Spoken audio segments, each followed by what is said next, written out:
Miércoles 21 de junio. Orden en la sociedad y en la iglesia. Escucha los siguientes pasajes que dice Pedro en estos textos acerca de la importancia del liderazgo del gobierno y de la iglesia, y cómo deberían responder los cristianos a ambos. Cómo deberían aplicarse sus palabras a nuestras situaciones actuales, más allá del lugar en que nos toque vivir.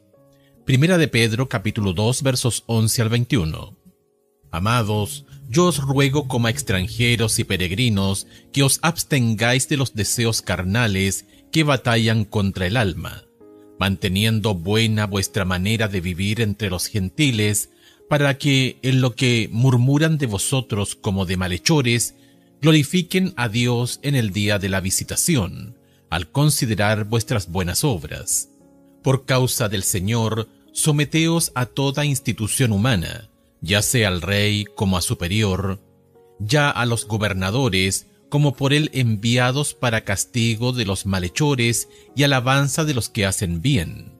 Porque esta es la voluntad de Dios, que haciendo bien, hagáis callar la ignorancia de los hombres insensatos, como libres, pero no como los que tienen libertad como pretexto para hacer lo malo, sino como siervos de Dios. Honrad a todos.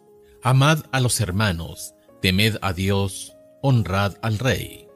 Criados, estad sujetos con todo respeto a vuestros amos, no solamente a los buenos y afables, sino también a los difíciles de soportar, porque esto merece aprobación. Si alguno a causa de la conciencia delante de Dios sufre molestias padeciendo injustamente, pues ¿qué gloria es si pecando sois abofeteados y lo soportáis?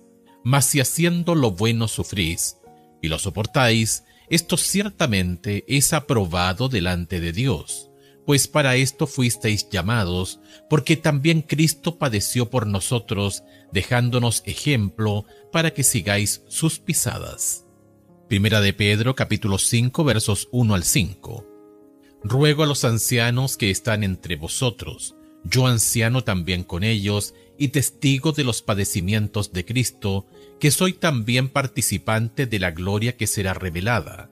Apacentad la grey de Dios que está entre vosotros, cuidando de ella, no por fuerza sino voluntariamente, no por ganancia deshonesta, sino con ánimo pronto, no como teniendo señorío sobre los que están a vuestro cuidado, sino siendo ejemplos de la grey.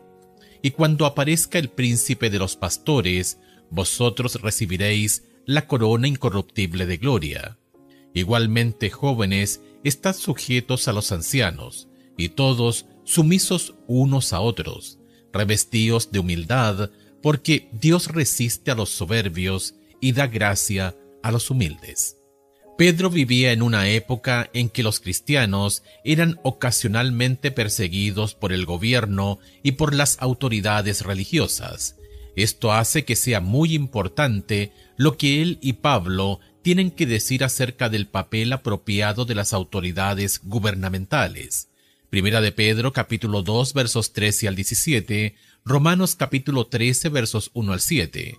Tanto para Pedro como para Pablo, las autoridades terrenales han sido puestas por Dios mismo para actuar como freno para aquellos que hacen maldad. Por supuesto, hay momentos en que los poderes gubernamentales pueden ser un problema.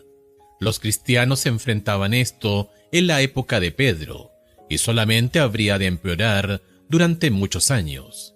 Pero por lo general, la idea de que un buen gobierno debería preservar la ley y el orden y la seguridad. Aún hoy hay ejemplos en que la ley y el orden han sido quebrantados, y uno puede ver la necesidad desesperada de un gobierno razonable.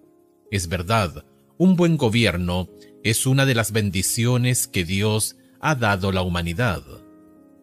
Sin dudas, Pedro compartía la convicción de Pablo de que también es importante un buen gobierno eclesiástico.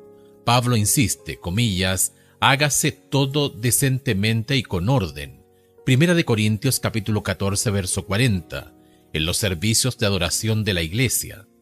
Pedro también pide a los líderes de la iglesia, comillas, Apacentad la grey de Dios que está entre vosotros cuidando de ella. Primera de Pedro capítulo 5 verso 2. Han de hacerlo con humildad y cuidado. Las iglesias locales también necesitan ser guiadas bien. Los buenos líderes proveen visión y coherencia, y capacitan a otros para ejercer sus dones espirituales para la gloria de Dios. Primera de Pedro capítulo 5 verso 5 dice que debemos revestirnos de humildad los unos para con los otros. ¿Cómo podemos aprender a hacer eso? ¿Qué puedes hacer tú mismo para aplicar esto en tus propias interacciones con los demás?